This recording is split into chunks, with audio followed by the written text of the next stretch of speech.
చేరి వచ్చిన అందరికీ కూడా ప్రభువు నామములో వందనాలు తెలియజేస్తూ ఉన్నాను. అందరికి వందనాలండి. అందరూ బాగున్నారా?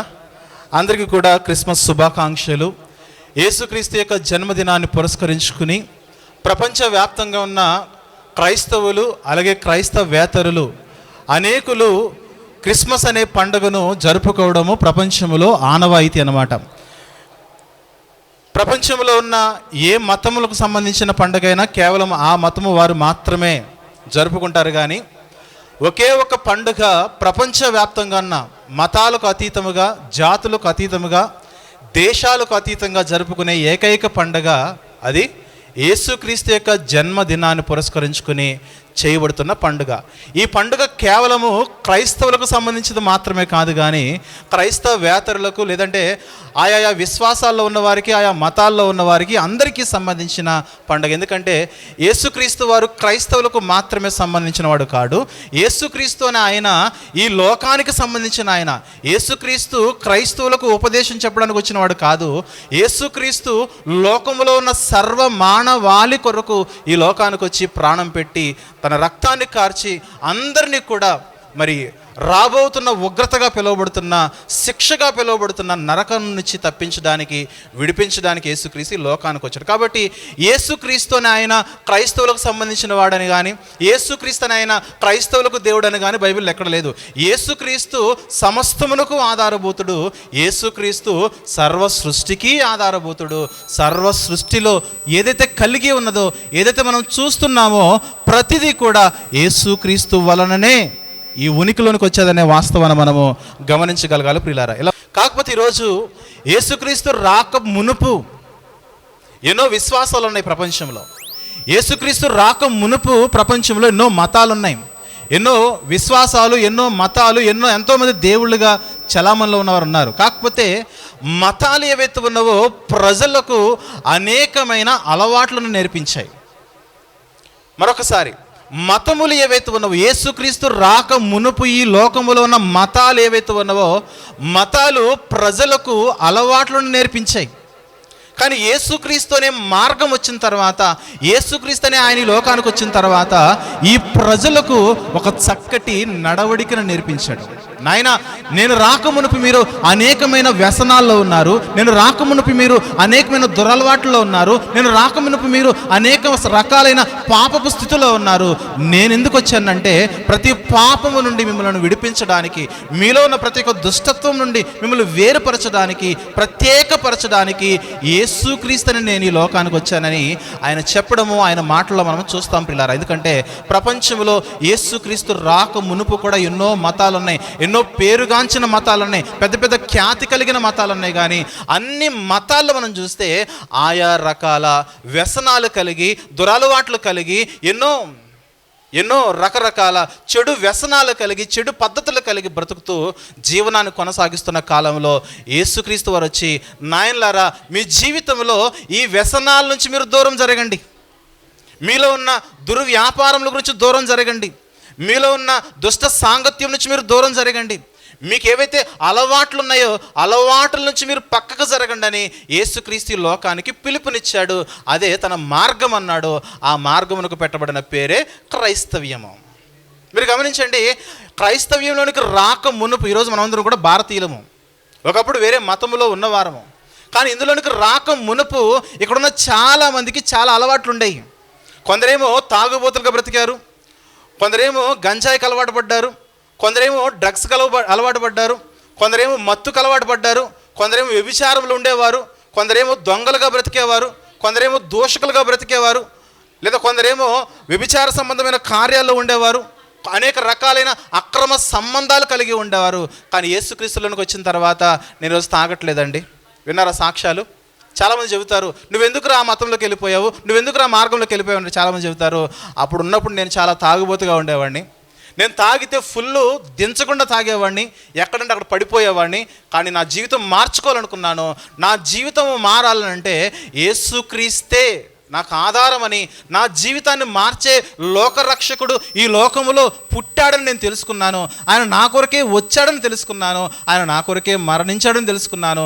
నా కొరకే రక్తము కార్చాడని తెలుసుకున్నాను. అది తెలుసుకున్న తర్వాత ఆయనకు అవసరత నాకు ఎంతో ఉందని తెలుసుకుని వాళ్ళు చెప్పే మాటలు మనం ఎంతో వినసొంపుగా ఉంటాయి. నువ్వెందుకు తాగుడు మానేసావంటే, నేను యేసుక్రీస్తుని నమ్ముకున్నాను, నేను యేసుక్రీస్తుని నమ్ముకున్న తర్వాత తాగుడు మానేశాను. అదేంటి యేసుక్రీస్తుని నమ్ముకోకపోతే తాగుడు మానరా అంటే, యేసుక్రీస్తుని నమ్ముకోకపోతే తాగుడు మానకుండా అలాగే తాగుతూ తాగుతూ తాగుతూ ఎక్కడంటే అక్కడ రోడ్ల మీద పడిపోయి వాహనాలు నడుపుతూ ప్రమాదాలకు గురవుతూ, ఈరోజు చూడండి పేపర్ చాలు పుట్టేవాళ్ళ సంఖ్య కంటే ప్రమాదాల్లో యాక్సిడెంట్లలో చచ్చిపోయేవారు సంఖ్య ఎక్కువైపోయింది. చూడండి, ప్రతిరోజు మీరు న్యూస్ చదవండి, ఎన్నో, ఒక వెహికల్లో 5 చచ్చిపోతారు, ఒక వెహికల్లో 10 మంది చచ్చిపోతారు, ఒక వెహికల్ గుద్దితే 20 మంది చచ్చిపోతారు. దానికి కారణం ఏంటి చెప్పండి? తాగుడు వలన ఈరోజు ప్రపంచం అంతా కూడా అనేక రకాలైన ప్రమాదాల్లోనికి వెళ్ళిపోయింది. మార్పు నొందిన క్రైస్తవుని అడగండి, నువ్వెందుకు తాగుడు మానేసావంటే, ఇదిగో తాగడం వల్ల నా ఆరోగ్యం క్షీణిస్తుంది, తాగడం వల్ల నేను సంపాదించిన ఆస్తి ఏదైతే ఉన్నదో, డబ్బులు ఏవైతే ఉన్నావో అవన్నీ ఖర్చు అయిపోతున్నాయి, నా కుటుంబంలో ఎన్నో గొడవలు అవుతున్నాయి, అసలు నేను తాగిన తర్వాత నేను ఎలా ప్రవర్తిస్తున్నానో నాకు అర్థం కావట్లేదు, నేను తాగిన తర్వాత నేను ఏం మాట్లాడుతున్నానో అర్థం కావట్లేదు. చూసారు, ఈరోజు చిన్న చిన్న పిల్లలు, ఇంటర్మీడియట్ పిల్లలు కూడా సిగరెట్లు రింగులుతో వెళ్తారు చూడండి రోడ్డు మీద. ఇది రోజు ఫ్యాషన్ అయిపోయింది. చిన్న 10th క్లాస్ పిల్లలు కూడా బీర్ బాటిల్తో స్కూల్స్కి వెళ్తున్నారు, తెలుసా మనకు? ఈరోజు పెద్ద పెద్ద స్కూల్స్ ఏవైతే ఉన్నావో, కార్పొరేట్ ఎడ్యుకేషన్ ఏదైతుందో, ఈ ఎడ్యుకేషన్లో చాలామంది పిల్లలు తప్పిపోయి వాళ్ళు ఎలా ఉన్నారనంటే, కాలేజ్కి స్కూల్స్కి వెళ్ళే పిల్లల్లో కూడా వారి బ్యాగులు మనం రెగ్యులర్గా చెక్ చేస్తే వారి బ్యాగుల్లో సిగరెట్ ప్యాకెట్లు ఉంటున్నాయి, వారి బ్యాగుల్లో గంజాయి ఉంటుంది, వారి బ్యాగుల్లో డ్రగ్స్ ఉంటున్నాయి, వారి బ్యాగుల్లో బీర్ సీసాలు ఉంటున్నాయి, వారి బ్యాగుల్లో మందు సీసాలు ఉంటున్నాయి. ఎందుకనంటే మతము నేర్పించిన అలవాట్లవే. కానీ క్రైస్తవులకు సంబంధించిన పిల్లల యొక్క బ్యాగులు చూడండి, వాళ్ళ బ్యాగుల్లో ఇలాంటివి కనబడవు. అంటే ఇది ఏదో ఎవరి మీద నేను కావాలని మాట్లాడుతున్న మాట కాదు, ఫ్యాక్ట్. ఇది వాస్తవంగా జరుగుతున్న క్రియలు సమాజంలో ఇవే కనబడుతున్నాయి. చిన్న పిల్లలు గంజాయికి, చిన్న పిల్లలు డ్రగ్స్కి అలవాటు అయిపోతున్నారండి. అందుకే సమాజము మారాలంటే బైబిల్లో యేసుక్రీస్తు వారు ఏదైతే మాటలు మాట్లాడించాడో ఆ మాటలు మనం గమనించాలి. ఒకసారి కొన్ని మాటలు చూద్దాం. ఒకసారి ఎఫెసీయులకు రాసిన పత్రిక 5వ అధ్యాయము 18వ వచనం చూద్దాం. ప్రియమైన దేవుని వారలారా, ఎఫెసీయులకు రాసిన పత్రిక 5వ అధ్యాయము 18వ వచనం చూస్తే, మరియు మద్యముతో మత్తులై ఉండకుడి. ఈ లోకములో మద్యము ఎందుకు అమ్మబడుతుందనంటే, మద్యము వలననే వ్యాపారం జరుగుతుంది. ఫ్రూట్ షాప్ దగ్గరికి ఎక్కువ వెళ్తారా, మద్య షాప్ దగ్గరికి ఎక్కువ వెళ్తారా? ఏ షాపు ఎప్పుడు బిజీగా ఉంటుంది చెప్పండి? మందు కొట్టే. ఏ మందు? మెడికల్ షాపా? మెడికల్ షాప్ రద్దీగా ఉంటుందండి.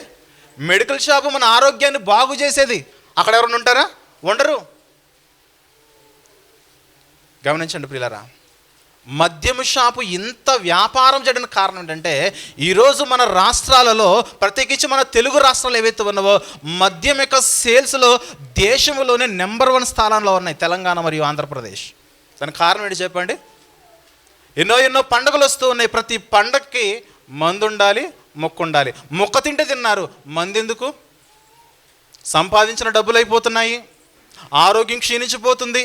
అయ్యా తాగొద్దు అని క్రైస్తవులుగా, సేవకులుగా, క్రైస్తవులని మేము చెబుతూ ఉంటే దీనికి పెట్టిన పేరు ఏంటంటే, ఇది ఒక మత ప్రచారము. తాగొద్దని చెబితే మత ప్రచారమా? బైబిల్ ఏం చెప్తుంది చెప్పండి? మద్యమునకు మీరు మత్తులై ఉండకండి.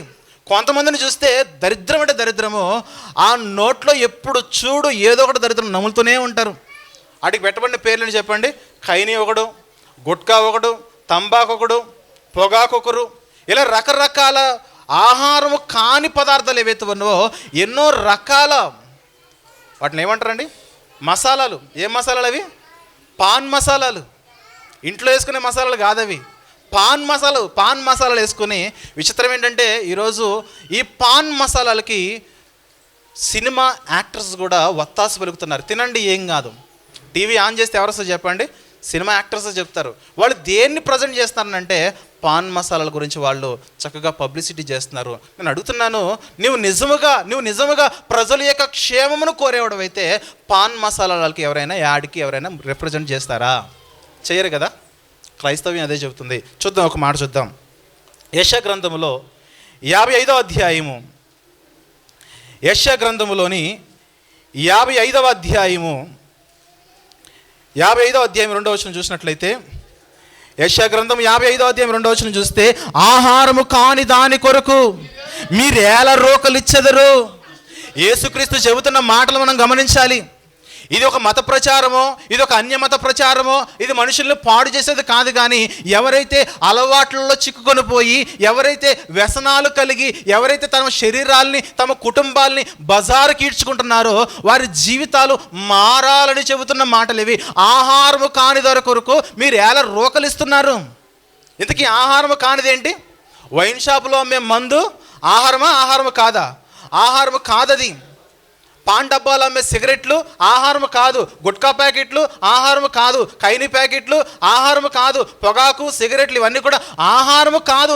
ఆహారము కాని దాని కొరకు మీరెందుకు మీ ధనాన్ని వెచ్చిస్తున్నారు? ఎవరు చెప్పారు ఈ మాట? ఎవరు చెప్పారు ఈ మాట? బైబిల్ చెప్పింది.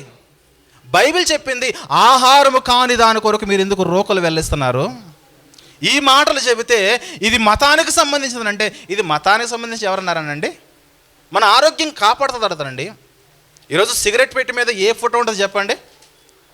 సిగరెట్ పెట్టి మీద ఏ ఫోటో ఉంటుంది చెప్పండి? ఒకప్పుడు చార్మినార్ ఉండేది, కానీ ఇప్పుడు చార్మినార్ తీసేశారు. ఎందుకంటే ఇది చార్మినార్ కాదు, దాని మీద ఒక క్యాన్సర్ వూండ్, క్యాన్సర్ గాయంతో, క్యాన్సర్ పుండుతో ఉన్న ఒక నోటి క్యాన్సరు, గొంతు cancer, tongue cancer, intestine cancer, lung cancer, రకరకాల బ్రెయిన్ ట్యూమర్స్ ఏవైతే ఉన్నావో ఆ ట్యూమర్స్ యొక్క ఫొటోస్ అన్నీ వేస్తున్నారు. దానికి కారణం ఏంటి? ఇది తాగితే నీవు కూడా ఏదో ఒక రోజు అలా అయిపోతావు. నేను బాగున్నానని అంటే ఇప్పుడు బాగానే ఉంటాం. జీవితం యొక్క చివరి దశలో నువ్వు ఎంతమంది క్యాన్సర్లతో చచ్చిపోతుంది చూడండి. చిన్న చిన్న పిల్లలకు కూడా, మన ఇంట్లో చిన్న చిన్న పిల్లలకు కూడా అప్పుడప్పుడు న్యూమోనియా వస్తుంది, అప్పుడప్పుడు ఆస్తమా వస్తుంది. కారణం ఏంటి చెప్పండి? కేవలం వాతావరణం మాత్రమే కాదు, గాలి చెడిపోయింది ఈరోజు. గాలి చెడిపోయింది ఈరోజు. పండిస్తున్న పంట చెడిపోయింది, తాగుచున్న నీరు చెడిపోయింది, పీలుస్తున్న గాలి చెడిపోయింది, తింటున్న ఆహారము చెడిపోయింది. ఇన్ని చెడిపోయినప్పుడు దేవుడు మాట్లాడుతున్నాడు, ఆహారము కాని దాని కొరకు మీరు ఎందుకు రోకలు వెళ్ళిస్తున్నారు? మన ఇంట్లో వండుకుంటున్న ఫుడ్డే ఒక్కొక్క సందర్భాల్లో ఫుడ్ పాయిజన్ అవుతుంది. ఎందుకంటే ఈరోజు సేంద్రియ ఎరువులు ఉపయోగించే వరకంటే రసాయనాలతో కెమికల్ కాంపౌండ్స్తో ఈరోజు పంటలు పండిస్తున్న వారే అనేక మంది ఉన్నారు పిల్లరా. అందుకే క్రైస్తవ్యం అదే చెబుతుంది. క్రైస్తవ్యము మన జీవన విధానము మారాలని చెబుతుంది. మనం తింటున్న ఫుడ్ మారాలని చెబుతుంది. మన ఆహారపు అలవాట్లు మారాలని చెబుతుంది. ఆహారము కాని దాని కొరకు మీరు రోకలు ఏమాత్రము కూడా వెచ్చించకండి, ఖర్చు చేయకండి. నేను అడుగుతున్నాను, వీళ్ళు నా వాళ్ళు, వీళ్ళంటే నాకు చాలా ఇష్టం. ఎందుకంటే వీళ్ళు తాగరు కాబట్టి. మా తెలంగాణలో అయితే చాలామంది భార్యాభర్తలు ఇద్దరు కలిసి కూర్చొని తాగుతారండి. చెప్పలేం. మా వాళ్ళల్లో కూడా కొంతమంది భార్యాభర్తలు ఇద్దరు కలిసి కూర్చుని తాగేవాళ్ళు అంటే ఉండొచ్చు. నేను అడుగుతున్నాను, తాగడం, మీ భర్తలు కానీ మీ పిల్లలు కానీ తాగడం కానీ, మందు కొట్టడం కానీ, సిగరెట్లు తాగడం కానీ, కైనీళ్ళు తినడం మీకేమైనా సంతోషమా? ఎవరైనా నాకు సంతోషం అండి ఎవరైనా చేయగలరా? ఎత్తలేరు. నేను అడుగుతున్నాను, భార్యలకే అది సంతోషము కానప్పుడు నువ్వు త్రాగడము కానీ, తినడము కానీ, ఆహారము కానీ, ఈ కైనీలు, గుట్కాలు, సిగరెట్లు, మందు ఎదుగుతున్నదో ఆహారము కానీ పదార్థాలు నీవు తినడము నీ సొంత కుటుంబానికి ఇష్టం లేనప్పుడు ఆ దేవునికి ఎలా ఇష్టపడతావు చెప్పు? అందుకే ఆ దేవుడు చెబుతున్నాడు, నీవు చనిపోయిన తర్వాత, నీవు మరణించిన తర్వాత పరలోకంలోకి వెళ్ళాలంటే నీ వ్యసనాలు ఏవైతే ఉన్నావో నీ వ్యసనాలను విడిచిపెట్టు. క్రిస్టియానిటీ మతము గురించి చెప్పేది కాదు. ఈ లోకంలో నువ్వు బ్రతుకుతున్నంత కాలము ఒక చక్కటి మార్గములో, ఒక చక్కటి ప్రయాణంలో, ఒక చక్కటి నడవడికలో, ఒక చక్కటి నడకలో నువ్వు నడవాలి. నీ వ్యసనాలను విడిచిపెట్టాలి.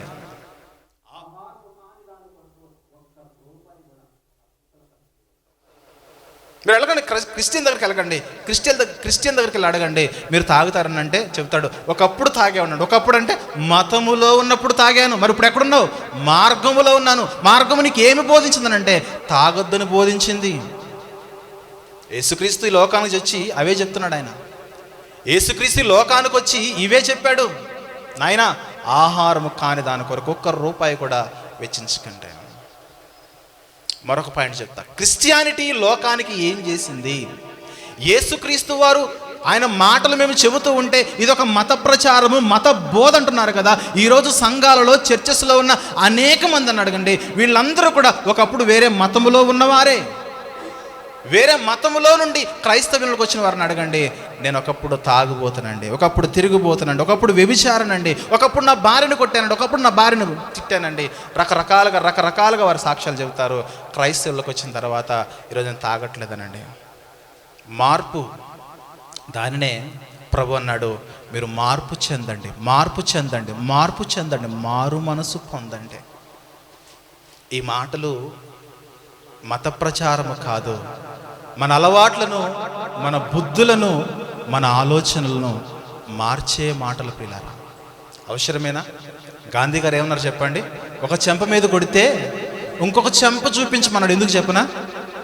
ఎవరైనా వచ్చి ఒక చెంప మీద కొట్టారనుకోండి, మనం ఇంకొక చెంప కూడా చూపిస్తే మనల్ని ఎవరైతే కొట్టారో ఆ కొట్టిన వ్యక్తి ఆలోచనలో పడిపోతాడు.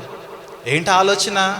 అరే వీడిని కొట్టాను నేను, అయినా వీడు నన్ను తిరిగి కొట్టట్లేదు, నన్ను దూషించట్లేదు, కొంచెం ఈకో తగ్గించున్నాను, అయినా నన్ను దూషించట్లేదు, ఏంటి ఇతను నన్ను గొప్పతనం అంటే ఆ గొప్పతనము వారిని నడిపిస్తున్న యేసుక్రీస్తుది.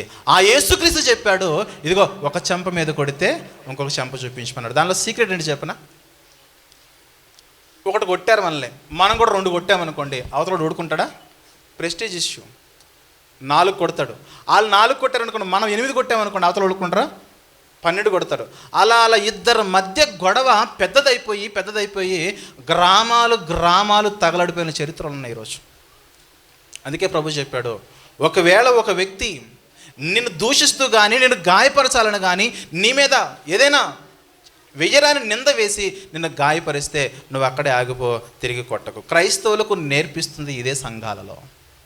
చాలామందికి ఈ డైలాగు గాంధీ గారు డైలాగ్ అని తెలుసు, కానీ గాంధీ గారి డైలాగ్ కాదు, ఇది యేసుక్రీస్తు మాట. అది కుడి చెంప మీద కొడితే ఎడమ చెంప చూపించని చెబుతున్న మాట యేసుక్రీస్తు వారు ఈ సమాజానికి, ప్రపంచానికి ఇచ్చిన మాట. ఇది మత ప్రచారమా? బైబిల్లో రాయబడిన మాటలు ఏవైతే ఉన్నావో మీరు ఏ మాటైనా చదవండి, అది ఏది కూడా మతానికి సంబంధించింది కాదు, మన జీవన విధానానికి, మన లైఫ్ స్టైల్ని మార్చే మాటలు ఇవే, మన జీవిత ప్రమాణములను మార్చే మాటలు ఇవి. మీరు ఏమి తినాలి, ఎలా జీవించాలి, ఎలా మాట్లాడాలి, మీ కుటుంబాల్లో ఎలాంటి సంబంధాలు మీరు కలిగి ఉండాలి. మొదటిది క్రైస్తవ్యంలోనికి మీరు రావాలంటే వ్యసనాలను విడిచిపెట్టాలి. క్రైస్తవ్యం బోధించేది కూడా అదే. మీరు దేవునిలో ఎదగాలంటే, దేవుడు మిమ్మల్ని ఆశీర్వదించాలంటే, దేవుడు మిమ్మల్ని దీవించాలంటే, తన రాజ్యము మిమ్మల్ని చేర్చుకోవాలంటే మీరు వ్యసనాలను విడిచిపెట్టాలి. చాలామంది ఎదురు మాట్లాడుతూ ఉంటారు, చాలామందిని కలుస్తూ ఉంటాము, నోట్లో ఇంత వేసేసుకుంటూ ఉంటారు, బాగా తింటారు, ఖైనీలని, గుట్కాలని, ఏదో రకరకాల పేర్లు ఉన్నాయి. ఈరోజు చాలా బ్రాండ్స్ వచ్చేసినాయి, అన్ని పేర్లు నేను చెప్పలేను కానీ చాలా రకాల బ్రాండ్స్ వచ్చేసినాయి. ఎందుకు తింటున్నారనంటే అలవాటైపోయింది. ఎందుకు అలవాటైపోయింది? లోకములో నువ్వు తిరుగుతున్నావు కాబట్టి, లోకములో ఉన్న స్నేహితులతో నువ్వు స్నేహం చేస్తున్నావు కాబట్టి నీకు అలవాటైపోయింది.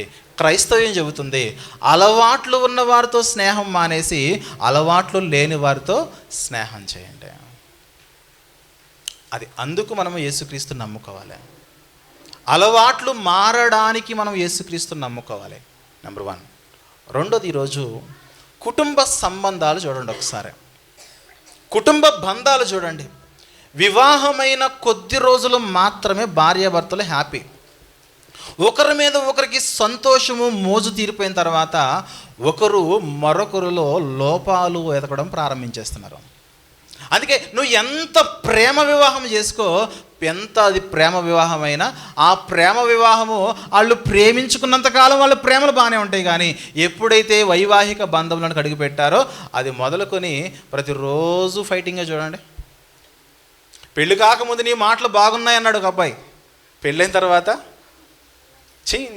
అసలు నువ్వు నోరు తెరవద్దు. పెళ్ళి కాకముందు ఇంకా చెప్పు, ఇంకేంటి, తిన్నావా? తిన్నా. ఏం కూర? కాకరకాయ కూర. చేదుగా లేదా? మా అమ్మ చక్కెర వేసింది. నీ మాటలు కూడా ఎలా ఉన్నాయి చెప్పు, తీయగా ఉన్నాయి. వినలేదా? పెళ్లి కాకముందు ఇదే దరిద్రమే. మరి పెళ్ళైన తర్వాత ఎవరైనా భార్యకు కానీ భర్తకు కానీ తరచుగా 3 పూట్ల ఫోన్లు చేసి తిన్నారా పరామర్శిస్తారా? కొన్ని కుటుంబాల దరిద్రం చూస్తే వండి పడేస్తుంది అంటే మహాతల్లి భర్త పెట్టుకుని తినాలి. ప్రేమ అంటారా దాన్ని? ప్రేమ అంటారా? ప్రేమ అనరు దాన్ని. క్రైస్తవ్యము ప్రేమ నేర్పిస్తుంది. కుటుంబాల్లో తల్లిదండ్రులు ఉంటారు, భార్యాభర్తలు ఉంటారు, అత్తమామలు ఉంటారు, అన్నదమ్ములు ఉంటారు, సహోదరులు ఉంటారు. ఇదిగో సమాజంలో ఇన్ని వరసలు కలుగుతున్న నీవు ప్రతి ఒక్కరితో కూడా ప్రేమ కలిగి బ్రతుకు, ప్రేమ కలిగి బ్రతుకు. ప్రేమను నేర్పించింది. అందుకే యేసుక్రీస్తుకు పెట్టబడిన పేరే ప్రేమామయుడు. అడుగుతున్నాను, బైబిల్లో ఒక మాట చదువుతాను, నీ తల్లిని నీ తండ్రిని సన్మానించడం. సమయం లేదు కాబట్టి అన్ని రిఫరెన్స్ చూపించట్లేదు. నేను చెప్పకముందే మా వాళ్ళు చెబుతున్నారనంటే అది బైబిల్లో ఉన్నట్టు. నేను చెప్పకముందే క్రైస్తవులు నోర్లు లెగుస్తున్నాయంటే రిఫరెన్స్ చెప్తున్నారంటే అది ఆల్రెడీ బైబిల్లో ఉన్నట్టు. నీ తల్లిని నీ తండ్రిని సన్మానించమని ఉంది. నేను అడుగుతున్నాను, ఎవరు తల్లిదండ్రులను సన్మానిస్తున్నారు చెప్పండి? సన్మానించడం అంటే కుర్చీ వేయడము, దండ వేయడము, శాల్వా కప్పడము, పూల బొకే ఇవ్వడము, అది కాదు సన్మానించడం అంటే. సన్మానించడం అంటే ఇదిగో నీ కొరకు నీ తల్లి నీ తండ్రి చిన్నప్పటి నుంచి నువ్వు పుట్టినది మొదలుకొని నువ్వు ఈరోజు ఈ స్థాయికి వచ్చేంత వరకు వాళ్ళు ఎన్ని త్యాగాలైతే నీ కొరకు చేశారో, నీకు చదివించారు, నీకు ఆరోగ్యం బాగోకపోతే హాస్పిటల్లో చూపించారు, నీకు బాధ వస్తే వాళ్ళు కన్నీరు కార్చారు, నువ్వు హాస్పిటల్ బెడ్ మీద ఉంటే వాళ్ళు ఏడ్చారు. నువ్వు ఈ స్థితిలోనికి రావడానికి ముఖ్యమైన కారకులు నీ తల్లిదండ్రులు కదా. ఆ తల్లిదండ్రులు నువ్వు ఎలా పోషిస్తున్నావు? 10th క్లాస్ చదివే అబ్బాయి అన్నాడట, అమ్మా మా నాన్న నేను పట్టించుకోకపోయినా నేను పట్టించుకున్నాను అన్నాడు. మా నాన్న నిన్ను పట్టించుకోకపోయినా నేను నిన్ను పట్టించుకుంటా, నీకున్నాను నేను, నీకెందుకు, నేను నీకున్నాను అంటాడు. పెళ్ళైన తర్వాత ఆ డైలాగ్ మాట్లాడమనండి. పెళ్ళైన తర్వాత భార్య ముందుండగా అమ్మ ఎవరు నీకు ఉన్నా లేకపోయినా నువ్వు నాతో ఉంటావు అనే డైలాగ్ మాట్లాడానండి. భార్య అంటది, అవునులే నాకన్నా ఎవరు ఎక్కువైపోయారు, ఇప్పుడు నాకన్నా ఎవరు ఎక్కువైపోయారు చెప్పండి? నీ అమ్మే ఎక్కువైపోయింది. అవును అమ్మే ఎక్కువ. అమ్మ లేనిదే నీవు లేవు, అమ్మ లేనిదే నేను లేను, అమ్మ లేనిదే ఎవరూ లేరు. అమ్మ నాన్నల వల్లే సమస్తము కలిగింది కాబట్టి ఆ అమ్మ చివరి వరకు మనతోనే ఉండాలి. ఈరోజు మన కుటుంబాల్లో ఎంతమంది అమ్మలు ఉన్నారు చెప్పండి? వివాహమైన తర్వాత ప్రైవసీ అంటున్నావు, స్వేచ్ఛ అంటున్నావు. ప్రైవసీ స్వేచ్ఛ అని స్వాతంత్ర్యం అని చెబుతూ తల్లిదండ్రులను గెంటేస్తూ కుటుంబాల్లో ఉంచకుండా అత్తతో కానీ మామతో కానీ ఆ భర్త సైడ్ బంధువులతో కానీ భార్య సైడ్ ఉన్న అత్తమామలు ఎవరైతే ఉన్నారో వారితో కానీ మనం ఎలాంటి స్నేహపూరితమైన సంబంధాన్ని మనం కలిగి ఉంటున్నాము గమనించగలగాలి. బైబిల్ ఏదో చెప్పలేదండి. ఈ లోకములో పుట్టినది మొదలుకొని మనము ఏ విధంగా నడుచుకోవాలో మన నడకను గురించి నడవడిక గురించి బోధించిందే బైబిల్ గ్రంథం. ఈరోజు కుమారులు కోడలు ఎలా అయిపోయారనంటే బ్రతుకున్నంత కాలము 2 ఇడ్లీ కూడా బెటర్. వీళ్ళకి ముసలోళ్ళకి వాళ్ళు బ్రతుకున్నంత కాలము 2 ఇడ్లీ కూడా పెట్టరు. చచ్చిపోయిన తర్వాత ఏం పెడతారు చెప్పండి? మటను, చికెను, తర్వాత వాళ్ళకి ఏది ఇష్టమో అది. నేను అడుగుతున్నాను, చచ్చిపోయిన తర్వాత ఊరందరిని పిలిచి 1000 మందికి 100 మందికి అన్నం పెట్టే బదులు అదే డబ్బులు బ్రతుకుండగా వాళ్ళకి పోషిస్తే ఎంత సంతోషంగా తింటారో చెప్పండి? అది నీకు పుణ్యము కదా, అది నీకు మేలు కదా. దేవుడు చెబుతుంది కూడా అదే కదా. ఎందుకంటే ఈ లోకంలో తల్లిదండ్రులు నిర్లక్ష్యం చేయబడుతున్నారు. నాయన పిల్లలారా, మీరు ఎదిగిన వారైతే మీ తల్లిదండ్రులు మీరు నిర్లక్ష్యం ఏమాత్రం కూడా చెయ్యకండి. ఒక పురుషుడికి, ఒక భర్త స్థానంలో ఉన్న యవనస్తుడికి, ఒక భార్య స్థానంలో ఉన్న ఒక యవన స్త్రీకి నలుగురు చాలా ప్రాముఖ్యమైన వారు. ఆ నలుగురే భర్త యొక్క తల్లిదండ్రులు, భార్య యొక్క తల్లిదండ్రులు. ఈ నలుగురిలో ఏ ఒక్కరిని ఎవరైనా సరే నిర్లక్ష్యం చేశారా? నీ భర్త ఊరుకుంటున్నాడేమో నోరు మెదపకుండా, నీ భార్య ఊరుకుంటుందేమో నోరు మెదపకుండా. ఒకానొక రోజున్నది దేవుడు కొడితే కోలుకోలం జాగ్రత్త. ఆ దేవుని ప్రేమ మీరు చూడాలి. దేవుడు కొట్టక మునిపే ప్రవర్తన మార్చుకోండి, దేవుడు శిక్షించక మునిపే ప్రవర్తన మార్చుకోండి. నీ తల్లిని నీ తండ్రిని ఏదో మదర్స్ డే అప్పుడు ఫాదర్స్ డే అప్పుడు వాళ్ళ దగ్గరికి వెళ్ళి అక్షంతలు వేయించుకోవడం కాదు కానీ, హక్ చేసుకుని స్టేటస్లు పెట్టుకోవడం కాదు కానీ, వాళ్ళు బ్రతికుండగా వృద్ధాప్యంలో ఉండగా వారిని నువ్వు ఎంతవరకు ప్రేమించగలుగుతున్నావు అది నేర్పింది, సంస్కారం నేర్పింది బైబిల్ గ్రంథం. అలాంటి సంస్కారం ఈరోజు క్రైస్తవులకు కానీ క్రైస్తవేతరులకు కానీ ఆయా మతాల్లో ఉన్నవారికి కానీ ఎంతమంది ఉన్నారు చూడండి. ఈరోజు తాగొచ్చి తల్లిని కొట్టేస్తారండి. అవును, తాగడానికి తల్లిని డబ్బులు అడుగుతారు. ఆ తల్లి తాగడానికి డబ్బులు ఇవ్వకపోతే తల్లిని కొట్టిన కొడుకులు లేరా? ఉన్నారు.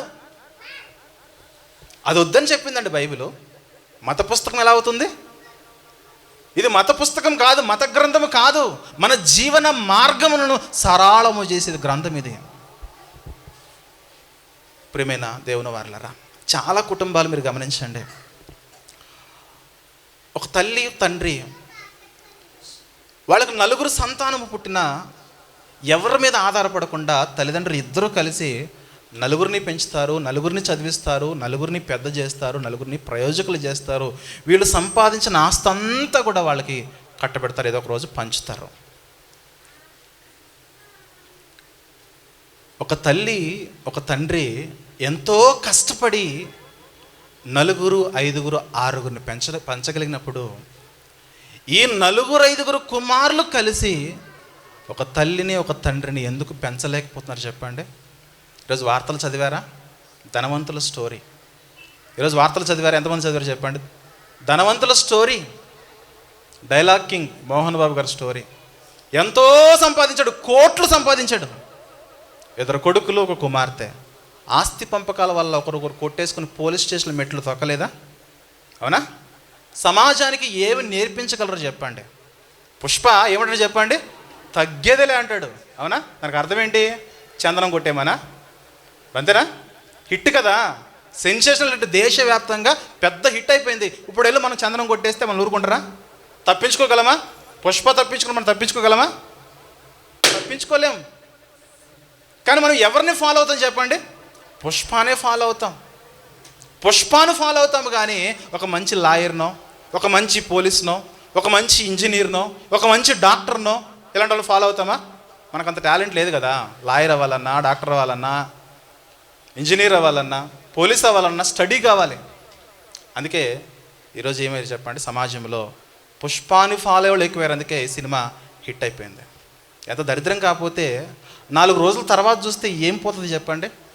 భార్యాభర్తలు ఇద్దరు పిల్లలు తీసుకెళ్తే ఆ భార్య చచ్చిపోలేదా? రేవతి అనే ఆవిడ చచ్చిపోలేదా? ఆవిడ ప్రాణాన్ని ఎవరు తిరిగి ఇవ్వగలరు చెప్పండి? డబ్బులు ఇస్తే ప్రాణం వచ్చేస్తుందా? ఈరోజు ప్రపంచంలో తెలుగు రాష్ట్రాల్లో ఈ సినిమా పిచ్చి వల్ల ఎంత నష్టం జరుగుతుందో చూడండి. మహా అంటే 150కి 200కి అమ్మాల్సిన టికెట్ 3000కి 1500కి 2000కి అమ్ముతున్నారనంటే అది వ్యాపారం కాదా? అందులో దుర్వ్యాపారం లేదా?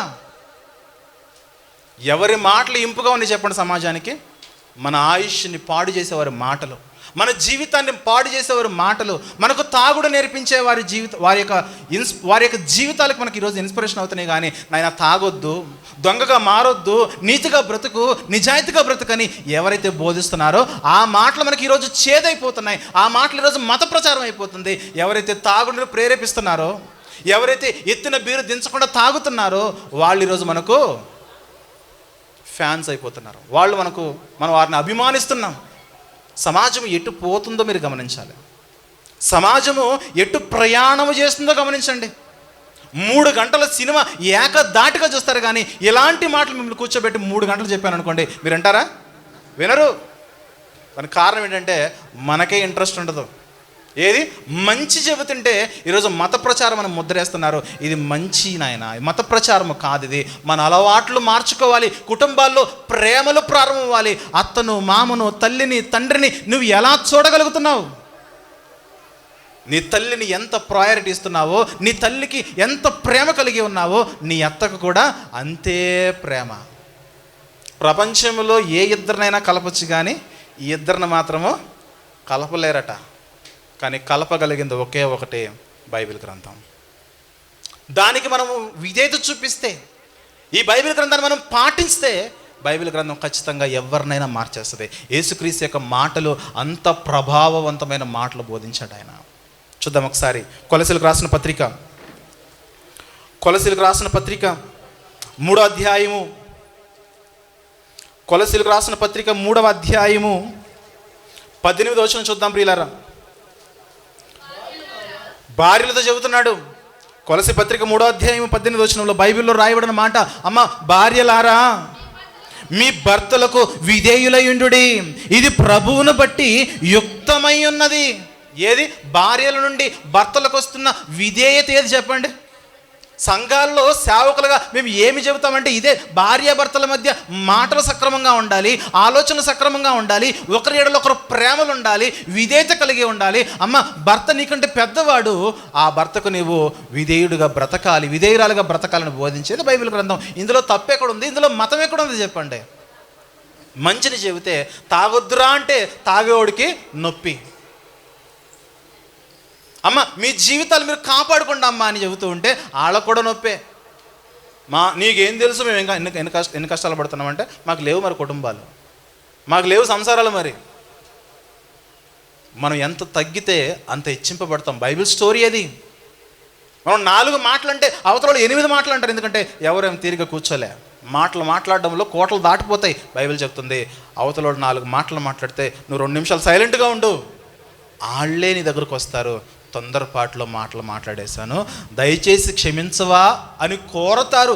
అది చెప్పింది బైబిల్ గ్రంథం. కోపపడుడి కానీ పాపము చెయ్యకండి. కోపం అనేది అవతల వారిని మార్చడానికే కానీ మీ మధ్య ఉన్న బంధాలను తెంచివేయడానికి కాదు. ఈరోజు బంధాలు లాగుతున్నారండి. ఎంత లాగుతున్నారంటే తెగేదాకా లాగుతున్నారు. ఒక తాడుందండి, ఎంత బలమైన తాడైనా సరే అటొక రోలర్ ఇటొక రోలర్ పట్టుకుని లాగేమనుకోండి, తెగుతుందా ఉంటుందా? ఊడిపోద్ది. కానీ ఈరోజు చిన్న చిన్న వాటికే ఈరోజు విడిపోతున్న భార్యాభర్తలు లేరా? కానీ బైబిల్ ఏం చెప్పిందో చెప్పనా? బైబిల్ ఏం చెప్పిందో చెప్పనా? మత్తయి సువార్తలో 19వ అధ్యాయము, మత్తయి సువార్త 19వ అధ్యాయము 6వ వచనం చూద్దాం ప్రియులారా. 6వ వచనం చూసినట్లయితే, మత్తయి సువార్త 19వ అధ్యాయం 6వ వచనం చూసినట్లయితే, కాబట్టి వారికను ఇద్దరు కాక, భార్యాభర్తల సంబంధం గురించి మాట్లాడుతున్నాడు. కాబట్టి ఈ భార్య కానీ భర్త కానీ ఇక మీదట 2 శరీరాలు కాకుండా వారికి మీదట ఇద్దరు కాక ఏక శరీరముగా ఉన్నారు గనక దేవుడు జతపరిచిన వారిని మనుషుడు వేరుపరచకూడదు. దేవుడు జతపరిచాడు. క్రైస్తవ వివాహం వలన ఎవరైతే జతపరచబడుతున్నారో వారిని దేవుడు జతపరిచాడు. దేవుడు జతపరిచిన వారిని ఏ మానవుడు కూడా విడదీయకూడదు. అది బోధిస్తుంది క్రైస్తవ్యం. ఈరోజు సమాజంలో పెళ్ళిళ్ళు ఎన్ని జరుగుతున్నాయో విడాకుల సంఖ్య కూడా అన్నే ఉన్నాయి. ఫ్యామిలీ కోర్టుకి వెళ్తే, డిస్ట్రిక్ట్ కోర్టులకు వెళ్తే ప్రతి కేసు ఇదే. యవనస్తులు వస్తారు, మీరు ఎందుకు వచ్చారనంటే విడాకుల కోసం వచ్చామండి, భార్య మీద కంప్లైంట్ ఇవ్వడానికి వచ్చామండి, భర్త మీద కంప్లైంట్ ఇవ్వడానికి వచ్చామండి. ఎందుకంత బాధ? దేవుని వాక్యానుసారంగా మనం బ్రతికితే దేవుడు జతపరిచిన వారిని ఏ మనుషుడు కూడా విడదీయరాదు. ఇంతసేపు నుంచి మాట్లాడుతున్నాను, ఎక్కడైనా మతం అని మీకు అనిపించిందా? క్రైస్తవ్యము మన కుటుంబాల గురించి మాట్లాడుతున్నట్లేదు, మన జీవన విధానాల గురించి మాట్లాడుతున్నట్లేదు. అవసరం ఇవి. క్రైస్తవ్యము ఈ సమాజానికి ఎందుకు అవసరం అంటే మన మాట మారుతుంది, చూపు మారుతుంది, నడక మారుతుంది, నడవడిక మారుతుంది, అలవాట్లు మారుతాయి.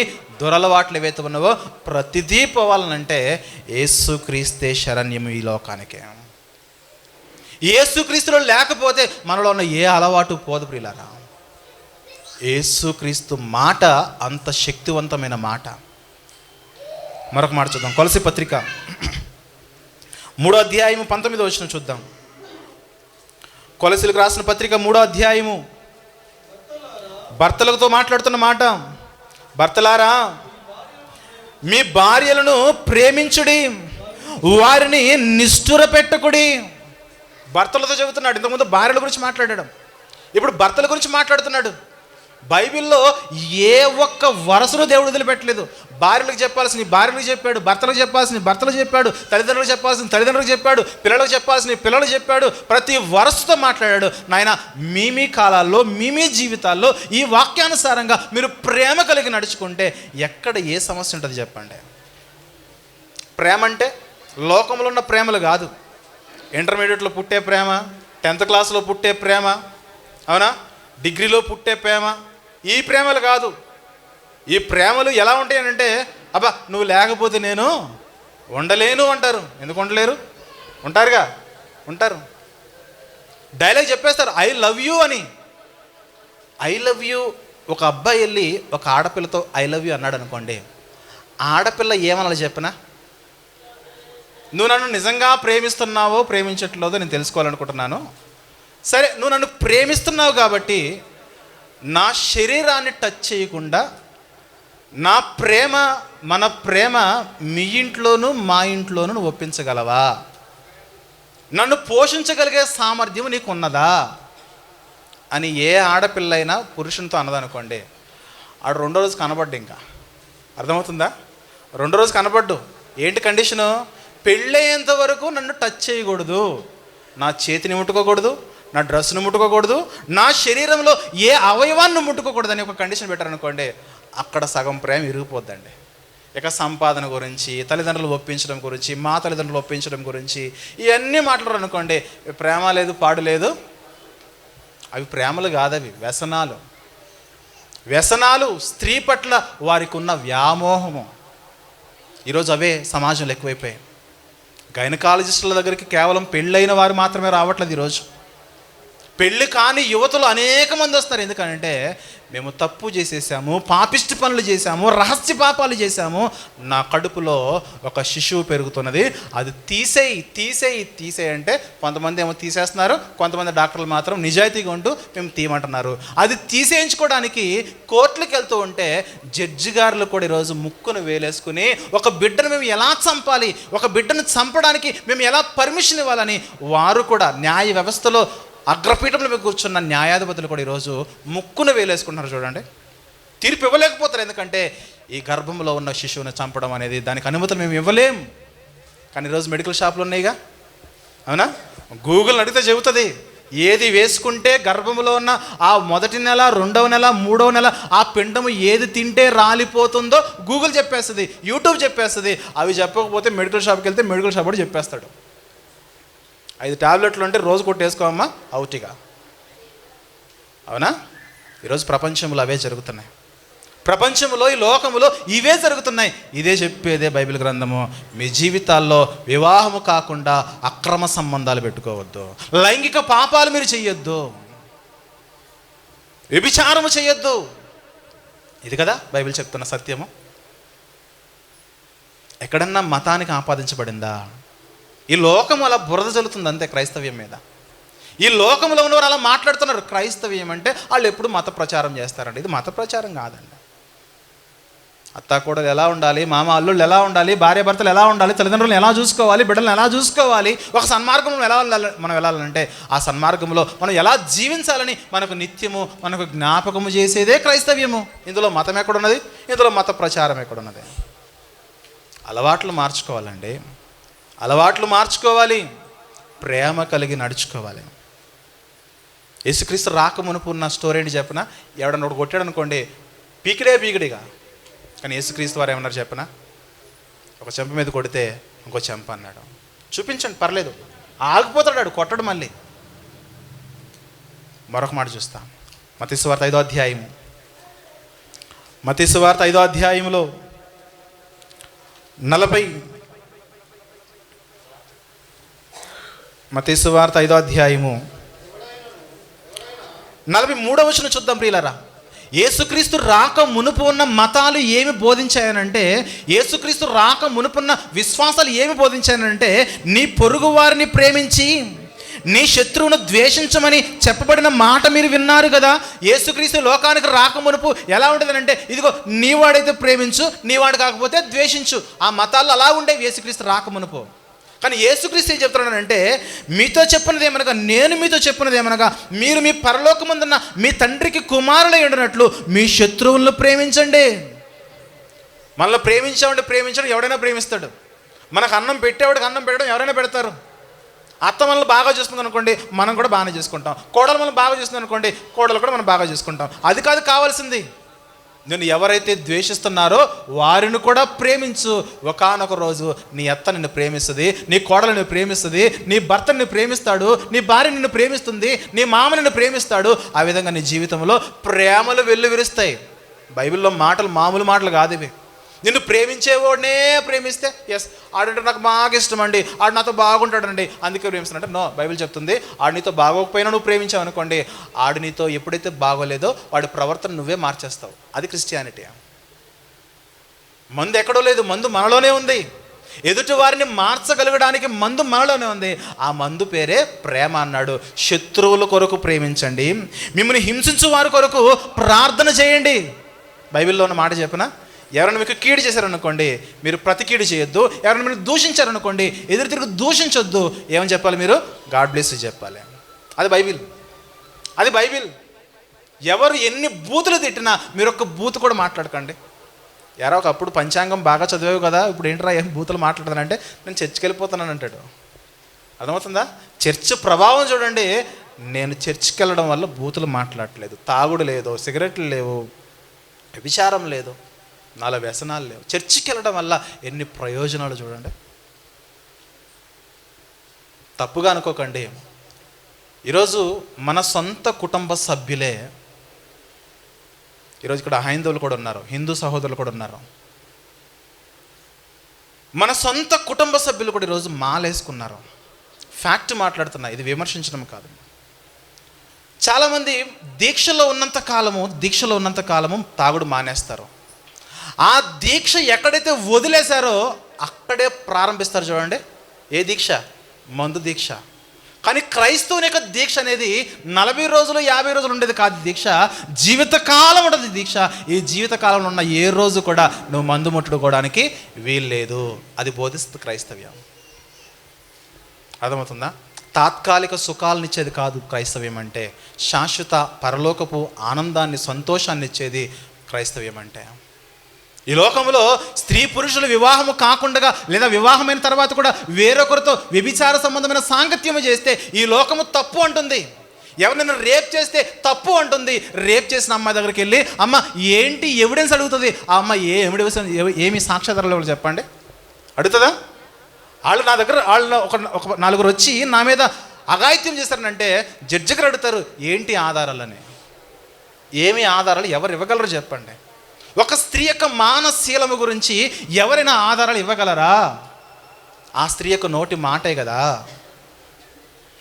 తప్పు జరిగిపోయిన తర్వాత కూడా న్యాయం కొరకు వెళ్తుంటే న్యాయం జరగకుండా అన్యాయంకు డబ్బులకు అమ్ముడైపోతుంది ఈరోజు న్యాయ వ్యవస్థ. అందుకే బైబిల్లో దేవుడు అంటున్నాడు, ఒక స్త్రీని 27వ వచనంలో, మత్తయి సువార్త 5వ అధ్యాయం 27వ వచనంలో, వ్యభిచారము చేయవద్దని చెప్పబడిన మాట మీరు విన్నారు కదా, నేను మీతో చెప్పినది ఏమనగా, ఒక స్త్రీని మోహపు చూపుతో చూచు ప్రతి వాడును తన హృదయమందు ఆమెతో వ్యభిచారము చేసిన వాడగును.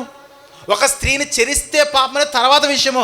ఏ స్త్రీ గురించి అయితే నువ్వు తప్పుడు ఆలోచనలు కలిగి ఉంటావో అదే పనిగా స్త్రీ యొక్క అవయవాలను చూడడానికి నువ్వు ఎప్పుడు కళ్ళు తెరుచుకుని గుడ్లప్పని చూస్తావో అప్పుడు నువ్వు పాపం చేసిన వాడివే. బైబిల్ చూసారా? పాపాన్ని ప్రారంభంలోనే తీసివేస్తుంది. పాపాన్ని వేళ్లతో సహా ప్రారంభంలోనే తుంచివేస్తుంది. ఆ పాపం మరలా జరగడానికి అవకాశం లేదు. ఒక స్త్రీ వెళ్తున్నప్పుడు ఆ స్త్రీలో నీ తల్లిని చెల్లిని అక్కని ఊహించుకోవాలి. వీళ్ళు నా వాళ్ళు కదా అనుకోవాలి. ప్రియమైన దేవుని వారలారా, గమనించాలి, బైబిల్లో ఉన్నవి మతానికి సంబంధించిన మాటలు కాదు. మనం చనిపోయిన తర్వాత పరలోకమునకు వెళ్ళాలంటే, మనం మరణించిన తర్వాత పరలోకమునకు వెళ్ళాలంటే, నిత్యజీవం చేయాలంటే మనకు దేవుడిచ్చిన మంచి మార్గం ప్రియులారా. అలవాట్లు, బుద్ధులు మార్చేది బైబిల్ గ్రంథం. ఇంకా చెబితే వింటామండి అన్నవాళ్ళు చేయతండి ఒకసారి, ఆపేయండి అన్నవాళ్ళు చేయతండి ఒకసారి. ఎత్తలేదా? మరొక మాట చూద్దాం. ఎఫెసీయులకు రాసిన పత్రిక 4వ అధ్యాయము, క్షమించండి 5వ అధ్యాయము. ఎఫెసీయులకు రాసిన పత్రిక 5వ అధ్యాయము 4వ వచనం చూద్దాం. ప్రియమైన దేవుని వాళ్ళరా, 4వ వచనం చూస్తే, ఎఫెసీ పత్రిక 5వ అధ్యాయం 4వ వచనం చూసినట్లయితే, కృతజ్ఞత వచనమే మీరు ఉత్సరింపవలను కానీ బూతులైనను పోకిరి మాటలైనను చరసోక్తులైనను మీరు ఉచ్చరింపకూడదు. క్రైస్తవులుగా మారిన మీకు ఇవి తగవు. బూతులు తొమ్మిది చెప్పాను కదా, క్రిస్టియానిటీలోకి రాకముందు చాలా రకాల బూతులు వచ్చు. సంస్కృతంలో ఎన్ని బూతులు ఉన్నాయో అన్ని బూతులు వచ్చు గ్రాంధికములో. కానీ క్రైస్తవుడుగా మారిన తర్వాత చాలామంది క్రిస్టియన్స్ మాట్లాడతారు, నేను ప్రభువుని నమ్ముకున్నాను కానీ ఎలా ఉన్నాను, కానీ ప్రభువుని నమ్ముకోతే ఒకప్పుడు మనిషిని అయితే నన్ను పట్టుకోగలరా? మీరు నన్ను పట్టుకోగలరా? విన్నారా డైలాగులు? వింటారు. దానికి కారణం ఏంటంటే ప్రభు పట్టుకున్నవాడి జీవితము ఎలా ఉంటుంది? నెమ్మదిగా ఉంటుంది. బూతులు కూడా మాట్లాడరండి. ఇంత మార్పు ఎలా రాగలుగుతుంది చెప్పండి? యేసుక్రీస్తు వల్ల కాదా? ఇంత మార్పు సమాజంలో ఎందుకు వచ్చిందనంటే యేసుక్రీస్తు వల్లే. ఈరోజు అనేకులు బూతులు తిడుతూ ఉన్న క్రైస్తవులు బూతులు మాట్లాడకుండా తన నోటిని కాచుకోవడానికి గల కారణం ఏంటంటే వారిలో యేసుక్రీస్తు యొక్క నడిపింపు ఉన్నది కాబట్టి వారు బూతులు మాట్లాడరు. ఒక స్త్రీ వెళ్తుంటే అన్యాయంగా అక్రమంగా చూడరు కాబట్టి వారిలో ఉన్నది యేసుక్రీస్తు నడిపింపది. ఇలా మనం చెప్పుకుంటూ పోతే మన జీవిత క్రమం ఏదైతే ఉన్నదో అనేకమైనవి మార్చింది యేసుక్రీస్తు ప్రియమైన దేవుని వారలారా. బైబిల్ అంతటా మీరు చదవండి, మతానికి సంబంధించినవి ఎక్కడా ఉండవు. మన ప్రవర్తన గురించే క్రిస్టియానిటీ అంటేనే క్యారెక్టర్ మార్చుకోవడానికి మనం క్రైస్తవ్యులకు రావాలి. క్యారెక్టర్ మానకపోతే వ్యసనాలు కలిగి దోషకులుగా, లేదంటే బూతులు మాట్లాడేవారుగా, వ్యభిచార సంబంధమైన తలంపులు కలిగిన వారుగా, అత్తను ప్రేమించలేని వారుగా, మామను ప్రేమించలేని వారుగా. ప్రేమించడం అంటే ఐ లవ్ యూ చెప్పడం కాదు. చచ్చిపోయిన తర్వాత రెస్ట్ ఇన్ పీస్ ఎవరు ఎక్కువగా ఫీల్ అవుతారు చెప్పండి? హ్యాపీగా మామ చచ్చిపోయాడు అనుకోండి, పోనీ అత్త చచ్చిపోయింది అనుకోండి, ప్రపంచంలో అత్యధికంగా హ్యాపీగా సంతోషించే వ్యక్తి ఎవరు చెప్పండి? కోడలే. పెళ్ళిగానే అమ్మాయి చెప్పేస్తుంది ఇక్కడ కోడలని. అర్థమవుతుందా? అంత హ్యాపీ. ఎందుకంటే ఈరోజు పెద్దోళ్ళు మనకు భారం అయిపోయారండి. నేను అడుగుతున్నాను, మన కుటుంబాల్లో కూడా పెద్దవాళ్ళు మనం చూస్తాం. ఒకరోజు నేను మంచిర్యాల నుంచి ట్రైన్లో వస్తుంటే ఒక బాగా పండు ముసలాయన ఆడ రైల్వే ప్లాట్ఫామ్ మీద కూర్చున్నాడు. ఆయన చూడగానే ఎందుకో నాకు వెళ్ళి మాట్లాడాలనిపించింది. వెళ్ళి పక్కనే కూర్చుని ఆయన మోకాల మీద అలా చేయేస్తే మీరు నమ్మరు, ఏడుస్తున్నాడండి.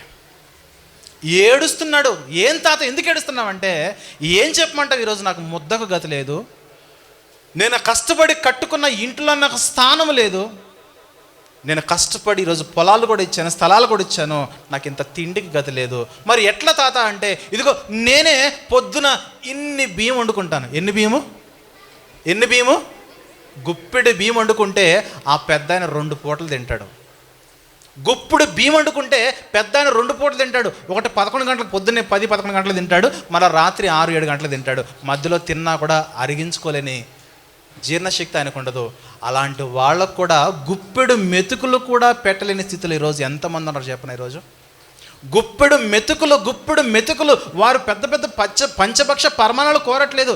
గుప్పెడు మెతుకులు పెట్టి ఇంట్లో ఇంత స్థానం ఇవ్వు నాయన. వారు కోరేది అదే. నా భార్యకు నచ్చట్లేదని, నా పిల్లలకు నచ్చట్లేదని, నా భర్తకు నచ్చట్లేదని నీ తల్లిదండ్రులు నువ్వే వెలివేసేస్తే వాళ్ళకి ఎవరు దిక్కు చెప్పండి? ప్రియమైన దేవుని వారలారా, ఇలాంటి విషయాల్లో మార్పును కలగజేసేదే క్రైస్తవ్యము. వీళ్ళు మాట్లాడితే ఏడుస్తున్నాడండి పెద్ద ఆయన. మీరు గమనించండి, మన ఇళ్ళల్లో చాలామంది పెద్దోళ్ళు ఉన్నారు. అమ్మ మీ కోడలు బాగానే ఉందా అంటే చాలా కంప్లైంట్స్ చెప్తారు, చాలా చెబుతారు. మారాలి, సమాజంలో ఇలాంటి ప్రవర్తనలు మారాలి. అది మార్పు చెందమని చెబుతుందే క్రిస్టియానిటీ. ప్రియమైన దేవుని వారలారా, మార్పు నొందితే మన ఆత్మీయ జీవితాలకు మంచిదే. ఇలాంటివి మార్చుకుని మారు మనసు చెందడమే క్రైస్తవ్యము. మన హృదయంలో ఉన్న అలవాట్లను, ఆలోచనలను మార్చుకోవడమే క్రిస్టియానిటీ. దానికి ఒక సిస్టమ్ పెట్టాడు. మీరు మారు మనసు పొంది పాపక్షమాపణ నిమిత్తం ప్రార్థన చేసి బాప్తిసం తీసుకొని సంఘములో ఇలాంటి మాటలు విని తప్పులు చేయకుండా, పాపాలు చేయకుండా బ్రతకండి. నేను మిమ్మల్ని నడిపిస్తాను, మిమ్మల్ని ఆదరిస్తాను, మీకు పరలోకాన్ని ఇస్తానన్నాడు. అదే క్రిస్టియానిటీ అంటే. మీరు వేరే ఏం అవసరం, మీ డబ్బులు అవసరం లేదు, మీ కార్లు, భవనాలు, అంతస్తులు ఏం అవసరం లేదు. మన హృదయంలో మన ఆలోచనలు మార్చుకుంటే దేవుడు మనల్ని దీవిస్తాడు ప్రియరా. కాబట్టి ఈ మాటలు వినందరికీ, మీ అందరికీ కూడా ప్రభు నామములో వందనాలు తెలియజేస్తున్నాను.